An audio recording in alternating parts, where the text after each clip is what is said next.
Hello students, मैं RP Verma आज next chapter के साथ today we are going to discuss acceptance. Acceptance का टॉपिक स्टार्ट करने से पहले एल्सन जो है उन्होंने एक बहुत अच्छी बात लिखी है अपनी बुक में। एल्सन की जो लॉ ऑफ कॉन्ट्रैक्ट है उसमें उन्होंने लिखा है acceptance is as to proposal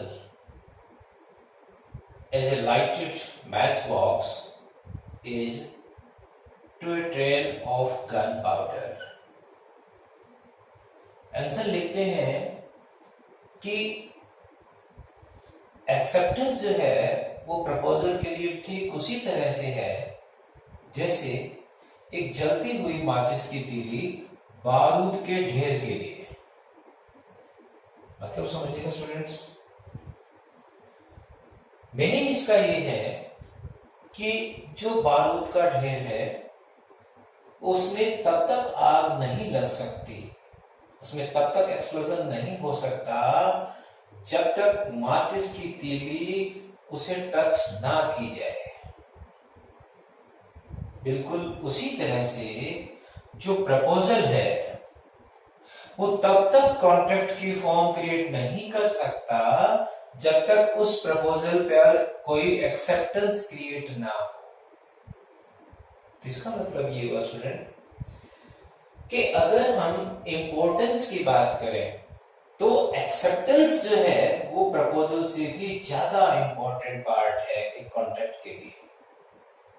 क्योंकि आप देखिएगा जो सेक्शन 2B है हमारा, उसमें लास्ट में हमने लिखा है when A proposal is accepted it becomes a promise. इसका मतलब ये हुआ स्टूडेंट्स कि X ने प्रपोजल किया, Y ने एक्सेप्टेंस दी, तो जैसे ही प्रपोजल एक्सेप्ट होगा now it becomes a promise. और जो मैंने कॉन्ट्रैक्ट के एलिमेंट्स आपको समझाए थे, स्टूडेंट्स जिन्होंने हमारी वो क्लास नहीं देखी है तो वो पिछली वीडियो जरूर चेक कर लें। व्हाट इज कॉन्ट्रैक्ट के नाम से एक वीडियो मैंने YouTube पे पोस्ट की हुई है जिसमें मैंने ये चीज क्लियर कर दी है कि an agreement enforceable by law is a contract. तो इसका मतलब कॉन्ट्रैक्ट के लिए जरूरी है agreement plus enforceability by law, और एग्रीमेंट के लिए जरूरी है प्रॉमिस प्लस कंसिडरेशन। और प्रॉमिस का मतलब होता है प्रपोजल प्लस एक्सेप्टेंस। वो हमने काफी विस्तार से इस चैप्टर में डिस्कस किया है। आप यहां पर सिर्फ इतना सा समझ लीजिएगा कि जैसे ही प्रपोजल एक्सेप्ट होगा ये प्रॉमिस बन जाएगा। इसका मतलब ये हुआ स्टूडेंट्स कि बिना एक्सेप्टेंस के प्रॉमिस पॉसिबल नहीं है, बिना प्रॉमिस के एग्रीमेंट पॉसिबल नहीं है, और बिना एग्रीमेंट के कॉन्ट्रैक्ट पॉसिबल नहीं है। ये एक बेसिक प्रिंसिपल मैं आपको बता रहा हूं। अब अपन डेफिनेशन के अंदर आ जाएं तो सेक्शन 2B जो है वो हमें ये कह रहा है when the person to whom proposal is made when signifies his assent thereto। देखिए स्टूडेंट, जो मेन कंडीशंस हैं एक्सेप्टेंस की वो सारी की सारी आपके सेक्शन 2B के अंदर ही आपको मिलेंगी। तो सेक्शन 2B के अंदर सबसे पहली कंडीशन ये है acceptance must be given by the person to whom proposal is made। आप इसको यूं भी कह सकते हैं acceptance must be given by the proposee. X ने प्रपोजल किया Y को, तो X प्रपोजल हो गया और Y प्रपोजी हो गया, तो एक्सेप्टेंस कौन देगा? Y, और Y कौन है? प्रपोजी। हाँ, ये हो सकता है कि Y के बिहाफ पर उसका कोई एजेंट है, उसका कोई पार्टनर है, वो करे, लेकिन हमारा जो लॉ ऑफ पार्टनरशिप है या लॉ ऑफ एजेंसी है वो ये बात मान के चलता है कि अगर कोई पार्टनर जो है वो अगर एक्सेप्टेंस दे रहा है तो इसका मतलब बाकी पार्टनर्स की भी एक्सेप्टेंस मानी जाएगी। अगर एजेंट एक्सेप्टेंस दे रहा है तो उसका जो प्रिंसिपल है उसकी एक्सेप्टेंस मानी जाएगी। अगर हम यहाँ पे पार्टनरशिप और एजेंसी की कंसेप्ट हटा दें तो फिर सीधा सा सिंपल सी बात हमारे सामने आती है कि एक्स ने अगर प्रपोजल किया है वाई को तो एक्सेप्टेंस सिर्फ और सिर्फ वाई दे सकता है। उसके अलावा अगर कोई एक्सेप्टेंस दे रहा है तो वो acceptance according to section 2B आपकी वैलिड नहीं होगी। अब मुझे यहाँ मैं एक केस डिस्कस करूंगा आप लोगों के साथ। बड़ा इंटरेस्टिंग और इम्पोर्टेंट केस है हमारा। केस का नाम है स्टूडेंट्स बॉल्टन वर्सेस जोन्स। तो इसके फैक्ट्स आप जरूर पढ़ लीजिएगा। मैं कुछ मिलते जुलते फैक्ट्स आपको बता रहा हूं ताकि आपको जो पहली कंडीशन है the person to whom proposal is made ये आपको क्लियर हो जाए। देखिए मैं ये एक एग्जांपल ले रहा हूं। एक्स जो है वो वाई से कई सालों से कोई गुड्स परचेज कर रहा है। मान लेते हैं थोड़ी देर के लिए कि वाई एक क्लोथ मैन्युफैक्चरर है और एक्स जो है वो एक रिटेलर है, एक शॉपकीपर है। ये वाई से पिछले कई सालों से माल ले रहा है। एज यूजुअल एक्स एक प्रपोजल करता है वाई के नाम, बट अनफॉर्चुनेटली वाई जो है वो किसी वजह से सारा का सारा अपना बिजनेस किसी जेड को सेल कर देता है।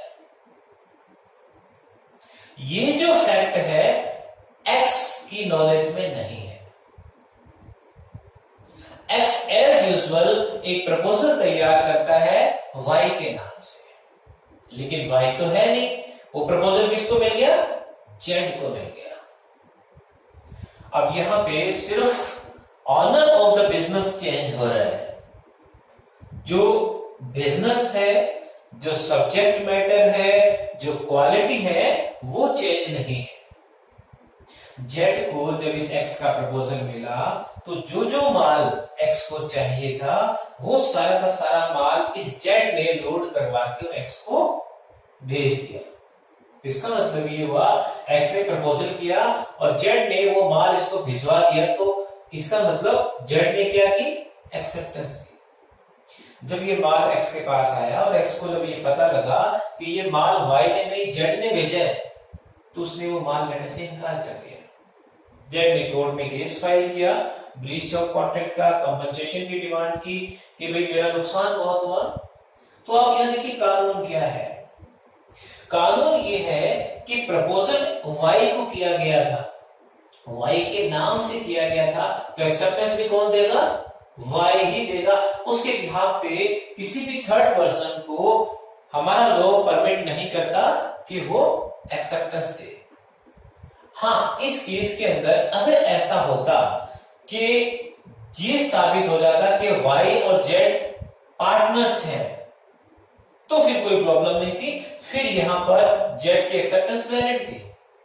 अगर ये साबित हो जाता कि वाई जो है वो जेड का ही एजेंट है तो भी यहां पे अपन ये मान सकते थे कि जेड एक्सेप्टेंस दे सकता है। या अगर मान लीजिए कोई ऐसा कुछ होता कि भाई जेड जो है वो वाई का एजेंट है और इसलिए वो एक्सेप्टेंस दे रहे हैं तो भी कोई प्रॉब्लम नहीं थी।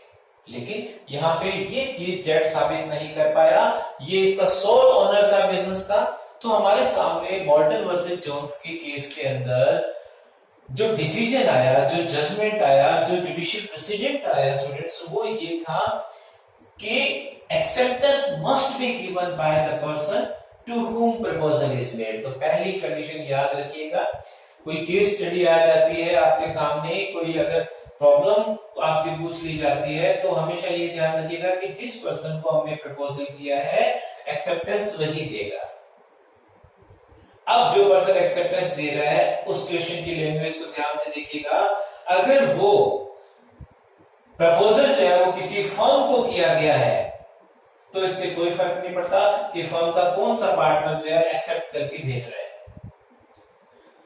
अब आती है बात दूसरी कंडीशन की। तो दूसरी कंडीशन एक्सेप्टेंस के लिए है, आप देखिएगा ध्यान से वर्ड लिखा हुआ है सिग्निफाइज। इसका मतलब ये हुआ बच्चों कि एक्सेप्टेंस में be expressed may be implied. Proposal के चैप्टर में भी हमने यही बात पढ़ी थी कि प्रपोजल में भी expressed, may be implied. The word signify here refers to that it may be expressed और it may be implied। तो फिर आपको याद दिला दो expressed और implied का यहां मतलब क्या है। When there is an agreement on behalf of the words, चाहे वो राइटिंग में हो चाहे वो ऑरली हो, अगर वर्ड्स के थ्रू कम्युनिकेशन हो रहा है then it is an expressed way of communication। इसका मतलब प्रपोजल अगर बोल के कहा गया है या लिख के कहा गया है और एक्सेप्टेंस बोल के आ रही है या लिख के आ रही है, then it is called expressed acceptance। लेकिन मान लीजिए एक्सेप्टेंस जो है on the basis of one's behaviour show हो रही है तो ये एक्सेप्टेंस वैलिड मानी जाएगी, और इस तरह की एक्सेप्टेंस को अपन बोलेंगे इम्प्लाइड एक्सेप्टेंस, जिसको हिंदी में गर्भित स्वीकृति कहा जाता है। तो ये इम्प्लाइड और एक्सप्रेस जो दोनों वर्ड हैं वो आपके इस सिग्निफाई वर्ड में इंक्लूड है। एग्जांपल देखिएगा जो हमने प्रपोजल में भी देखा था। मैंने एक ऑटो रिक्शा को हाथ किया, मेरे को कहीं जाना था, जिस डायरेक्शन में ऑटो रिक्शा जा रहा था उसी डायरेक्शन में जाना था, मैंने हाथ किया, बोला कुछ भी नहीं, मैं ऑटो रिक्शा रुका और मैं उसमें सवार हो गया। अब ये मेरा हाथ हिलाना, what is this? This is implied proposal। मैं बैठ गया and then the auto rickshaw started। What is this? This is implied way of acceptance। मेरी क्लास में 10 बच्चे आ रहे हैं, 10 बच्चे मुझसे पूछ के आ रहे हैं, मैंने पूछ के उनको बिठाया है, इसका मतलब हमारे बीच में वर्ड्स एक्सचेंज हुए। तो ये क्या है? Expressed way of contract. एक स्टूडेंट मेरी क्लास में आके बैठ गया, मैंने उसको नहीं रोका, मैंने उसको पढ़ाना शुरू किया, इसका मतलब उसका क्लास में आके बैठना ये प्रपोजल था और मैंने उसको पढ़ाना शुरू कर दिया, ये मेरी तरफ से एक्सेप्टेंस थी। तो यहाँ पे आपको ये ध्यान रखिएगा कि प्रपोजल की तरह एक्सेप्टेंस भी जो है वो आपकी एक्सप्रेस हो सकती है, इम्प्लाइड हो सकती है। इसी इम्प्लाइड एक्सेप्टेंस के अंदर एक एग्जांपल हम और भी ले सकते हैं। जैसे एक्स ने वाई को एक प्रपोजल किया कि मुझे इस क्वालिटी का कोयला चाहिए और मैं ये रेट आपको पे कर सकता हूं। वाई ने कोई रिप्लाई नहीं किया, उसी क्वालिटी का कोयला उसी रेट के अंदर उसके एक्स के गोदाम तक पहुंचा दिया।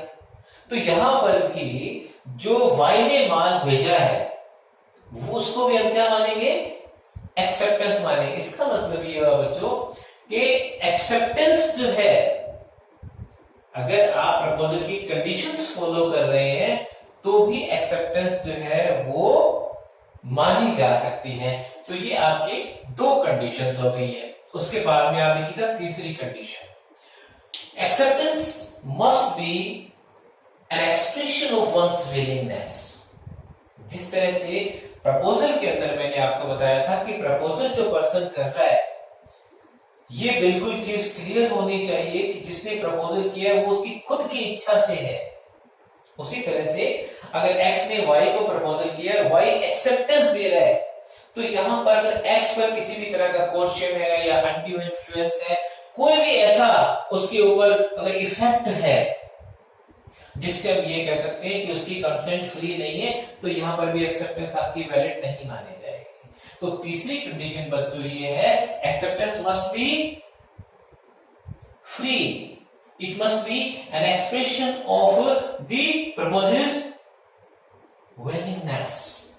उसके बाद में हम बात करते हैं जो एग्जाम के पॉइंट ऑफ व्यू से ज्यादातर कॉम्पिटिशन्स के अंदर पूछा जा चुका है, वो है आपका वर्ड देयर। एक्सेप्टेंस के अंदर ये जो वर्ड है बच्चों, ये बहुत खास है। हम लीगल लैंग्वेज के अंदर बहुत सारे इस तरह के वर्ड्स यूज करते हैं, जैसे herein, therein, hereto, thereto. तो ये जो देयर टू वर्ड है, इसका मतलब है वही। आप देखिएगा, एक एग्जांपल आपको बता रहा हूं। एक्स जो है, इसने y को एक प्रपोजल किया कि भाई इसके यहां पे देखिए 3 प्लॉट है x के। अब x जो है वो y को प्रपोजल ये कर रहा है कि मैं आपको ये जो प्लॉट है वो 10 लाख का सेल करना चाहता हूं, अगर आप 10 लाख में खरीदना चाहते हो तो बताओ। y यहाँ पे 10 लाख में इसका प्लॉट लेने के लिए तैयार हो जाता है, लेकिन कौन सा प्लॉट? ये वाला। अब आप देखिएगा x ने जिस प्लॉट की बात की है y उसके अलावा दूसरे प्लॉट की बात कर रहा है, तो क्या यहाँ पे एक्सेप्टेंस हो सकती है? देखिए कॉन्ट्रैक्ट तो हो सकता है, वो कैसे होगा वो बात की बात है, लेकिन क्या यहाँ पे y की ने जो एक्सेप्टेंस दी है क्या उसे हम वैलिड मान सकते हैं? तो हमारे पास एक बड़ी सिंपल सी कंसेप्ट है, वो ये acceptance must not be conditional. आप प्रपोजल में जितने मर्जी आप कंडीशंस लगाएं कोई प्रॉब्लम नहीं है, लेकिन एक्सेप्टेंस का सीधा सा मतलब होता है यस। अगर आपने किसी को प्रपोजल किया है तो सामने वाला जितना मर्जी वर्ड्स यूज करे, आफ्टर ऑल उसे एक ये जो 3 अक्षर है हमारे, these 3 letters YES, these words shows his acceptance। मतलब सीधा सा है बच्चों कि अगर आपने एक्सेप्टेंस के टाइम कोई नई कंडीशन ऐड कर दी या कोई कंडीशन मानने से इनकार कर दिया तो वो एक्सेप्टेंस वैलिड नहीं होगी। यहाँ पे x ने इस प्लॉट की बात की है और y इस प्लॉट की एक्सेप्टेंस दे रहा है, ये एक्सेप्टेंस वैलिड नहीं होगी। आपको उसी सब्जेक्ट मैटर पे एक्सेप्टेंस करनी है जो सब्जेक्ट मैटर प्रपोजल में डिसाइड किया गया है। अगर आप इसके अलावा कोई भी प्लस या माइनस करते हैं then it is not a valid acceptance, it will be a counter proposal. अब दोबारा समझिएगा मेरी बात को, यहां पे ये जो वर्ड लिखा ना देयर टू, भाई मेरे पास एक प्लॉट है, मैं उस प्लॉट को सेल करना चाहता हूं 10 लाख में। मैंने प्रपोजल किया आपको कि भाई मेरा ये प्लॉट है 10 लाख का, आपको खरीदना है तो विद इन 7 डेज आप मुझे बता दें। आपने वो तीसरे दिन रिप्लाई कर दिया कि जी हम आपका प्लॉट खरीदना चाहते हैं और ये देखिए 9 लाख रुपए की साइट। आप 9 लाख रुपए के हिसाब से मुझे एडवांस दे रहे हैं, जबकि मैंने प्रपोजल में कितना कहा था? 10 लाख। अब यहां प्रॉब्लम क्या हुई बच्चों? प्रॉब्लम ये हुई कि आपको मेरे उसी प्रपोजल को या प्रपोजल की उसी बात को मानना था जो बात मैंने प्रपोजल में कही थी, टू दैट जो मैंने कहा था, इसीलिए यहां वर्ड लिखा है देयर टू। अगर आपने कुछ भी प्लस या माइनस किया तो सामने से आने तो एक्सेप्टेंस चाहिए थी, पर सामने से आपने क्या दे दिया? एक नया प्रपोजल दे दिया। अब अगर मैं ये कह रहा हूं कि I want to sell this property for 10 lakh rupees और आप उसे 9 लाख के अगर खरीदना चाहते हैं, जिसका मतलब आपने सामने से मुझे प्रपोजल कर दिया। कॉन्ट्रैक्ट तो यहां पर भी हो सकता है, लेकिन आपकी पार्टी चेंज हो गई। पहले मैं प्रपोजर था, आप प्रपोजी थे, अब आप प्रपोजर हो और अगर मैं एक्सेप्टेंस दे रहा हूं 9 लाख रुपए की तो मैं प्रपोजी, और इन फ्यूचर आप प्रोमिसर हो जाओगे, मैं प्रोमिसर हो जाऊंगा।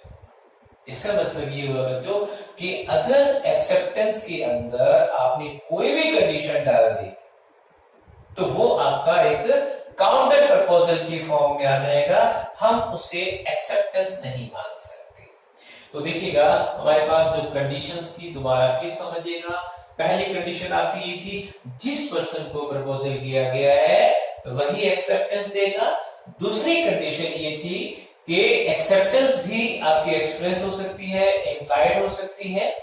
तीसरी कंडीशन ये है कि एक्सेप्टेंस भी जो है वो जो प्रपोजी है उसकी इच्छा की अभिव्यक्ति हो। It must be an expression of his willingness, बिना किसी डर या धमकी के, फ्रॉड के। और फिर चौथी हमारी कंडीशन थी कि जो एक्सेप्टेंस है वो कभी भी कंडीशनल नहीं हो सकती। अब ये जो आपकी 4 कंडीशंस है बच्चों, इनके अलावा भी कुछ छोटी छोटी बातें एक्सेप्टेंस के अंदर और है। तो on the basis of definition तो आपके पास ये 4 कंडीशंस है। उसके अलावा हम बात कर सकते हैं एक्सेप्टेंस मस्ट बी कम्युनिकेटेड। अब इसका मतलब क्या हुआ, भाई एक्स ने वाई को प्रपोजल कर दिया। अब अगर वो प्रपोजल वाई की नॉलेज में आ गया तो proposal is said to be communicated.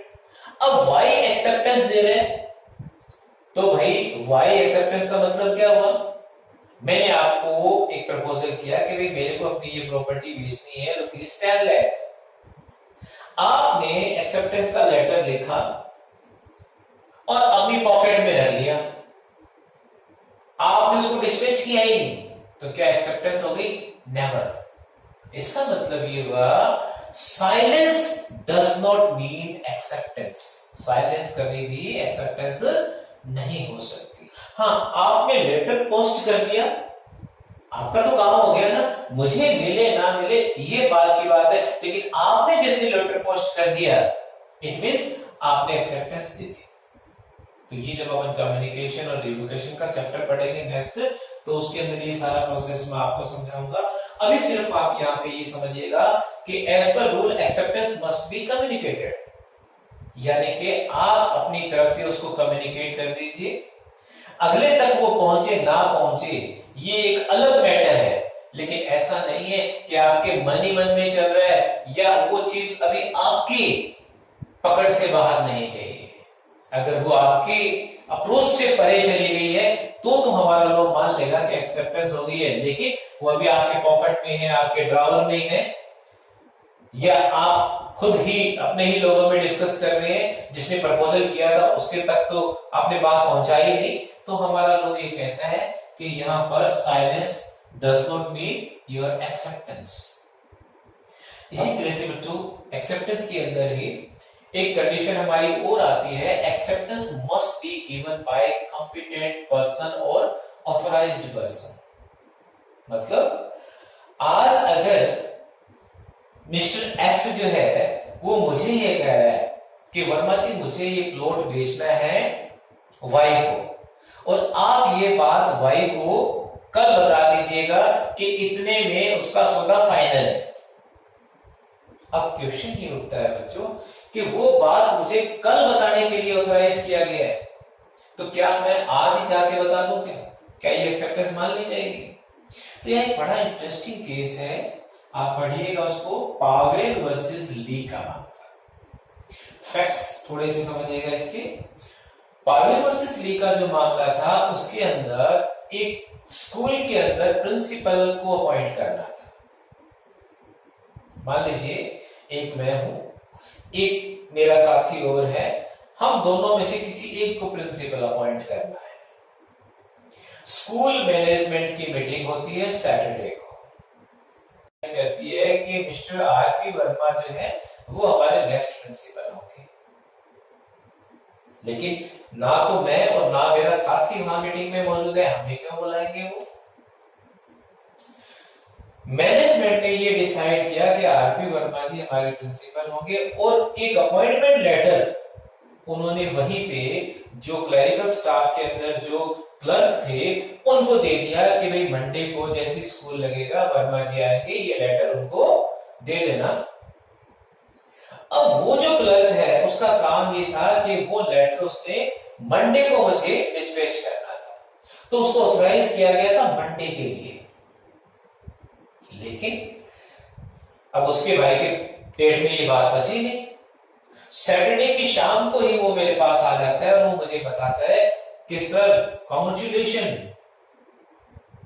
You have been appointed as a principal in the school. अब मैं बड़ा खुश। अब मैं मंडे को यही सोच के जा रहा हूं कि आई शैल बी द प्रिंसिपल, लेकिन मैनेजमेंट की संडे को दोबारा मीटिंग होती है,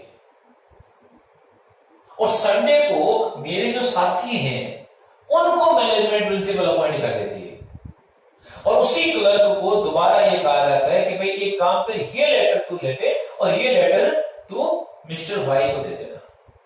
अब बेचारा वो क्लर्क तो फंस गया, लेकिन मैनेजमेंट की बात तो मान दी।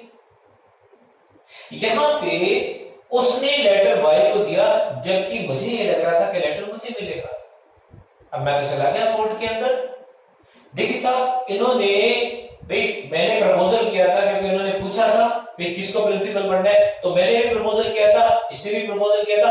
मेरे प्रपोजल को इन्होंने पहले एक्सेप्ट किया और मैंने प्रूव कर दिया। उस क्लर्क की मैंने विटनेस गवाही करवा दी कोर्ट के अंदर कि देखो साहब आप इससे पूछ लो। लेकिन कोर्ट ने यहां पे ये कहा कि मैनेजमेंट की तरफ से जो एक्सेप्टेंस दी गई थी उसका कम्युनिकेशन मंडे तक था।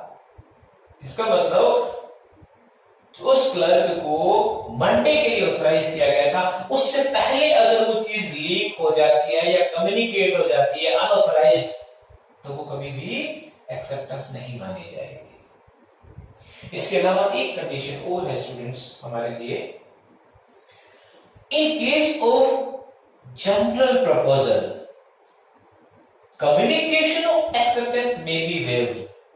समझिएगा इस बात को। भाई एक्स ने वाई को प्रपोजल किया, it is not a general proposal, it is specific proposal. Y उसकी एक्सेप्टेंस दे रहा है, इसका मतलब ये हुआ कि वाई की जो एक्सेप्टेंस है, हम ये मान के चलते हैं कि इसका पता एक्स को लगना चाहिए। वो वेव नहीं कर सकता इस चीज को कि साहब मैं एक्सेप्टेंस दूं कि ना दूं, चाहे वो एक्सप्रेस करे चाहे इंप्लाइड करे, लेकिन वाई को करनी पड़ेगी। लेकिन सोचिएगा अगर यही मामला एक जनरल प्रपोजल का हो तो कैसे होगा। केस है हमारे पास Carlill versus Carbonic smoke pipe company का मामला। कार्लिल के नाम से ये मामला आपका बड़ा मशहूर है, लीडिंग केस है एक हमारा।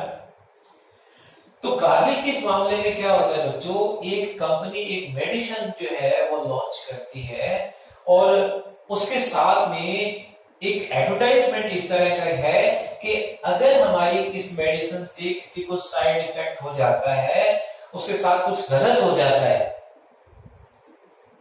तो ऐसी सिचुएशन में एज ए कंपनसेशन हम इतना पैसा उसको पे करेंगे। अब चलिए कार्लिल नाम की लेडी जो है उसने उस मेडिसिन को यूज किया, लेकिन उसका फायदा होने के बजाय उसकी स्किन को नुकसान हो गया। उसने कंपनसेशन की डिमांड की, तो कंपनी ये कहती है कि हमने इसको प्रपोजल किया था लेकिन इसकी एक्सेप्टेंस तो हमें कभी मिली नहीं। आप साबित करो कि इसकी एक्सेप्टेंस हमें मिली है तो जाके ये माना जाएगा कि कॉन्ट्रैक्ट हुआ है। अब यहां पे देखिएगा कैसे पॉसिबल है। मान लीजिए कि आप कोई टूथपेस्ट यूज कर रहे हैं, टूथपेस्ट जिस कंपनी का है वो कंपनी तो आपकी मान लीजिए लंदन में बैठी है, न्यूयॉर्क में बैठी है, तो कैसे आप उस कंपनी को एक्सेप्टेंस देंगे। तो ऐसी सिचुएशन के अंदर उसकी जो कंडीशंस है प्रपोजल के अंदर, उस कंपनी की जो कंडीशंस है वो कंडीशंस अगर आप पूरी कर रहे हैं, उस गुड्स को अगर आपने परचेज किया है उस कंडीशंस के अकॉर्डिंग आप उसको यूज कर रहे हैं, तो एक्सेप्टेंस की कोई जरूरत नहीं है। ये मान लिया जाएगा कि एक्सेप्टेंस हो गई है। तो इसका मतलब ये हुआ बच्चों, अगर हम एक्सेप्टेंस के अंदर कम्युनिकेशन की बात करें तो स्पेसिफिक प्रपोजल है तो कम्युनिकेशन हर हाल में जरूरी है। लेकिन अगर हमारी एक्सेप्टेंस किसी जनरल प्रपोजल के रिगार्डिंग है तो वहां पर जरूरी नहीं है कि हर हाल में एक्सेप्टेंस का कम्युनिकेशन जो है वो प्रूव किया जाए। वहां पे प्रिज्यूम्ड रहेगा कि एक्सेप्टेंस है, बशर्ते आपने प्रपोजल के अकॉर्डिंग सारी की सारी कंडीशंस फॉलो की। तो ये बच्चा हमारा एक बड़ा सिंपल सा चैप्टर था एक्सेप्टेंस का। इसके बाद में हम कम्युनिकेशन और प्रपोजल, रिवोकेशन ऑफ प्रपोजल करेंगे। कंसिडरेशन का चैप्टर है हमारा, तो इसके रिगार्डिंग कोई भी प्रपोजल और एक्सेप्टेंस दो चैप्टर हमारे हो गए हैं। कोई भी क्वेश्चन आपके माइंड में है तो आप प्लीज मुझे व्हाट्सएप कीजिएगा 9785180929 पे। मेरी फिर आपसे रिक्वेस्ट रहेगी कि आप मेरे चैनल को सब्सक्राइब कीजिए ताकि ज्यादा से ज्यादा मैं आप लोगों तक हर चैप्टर पहुंचा सकूं।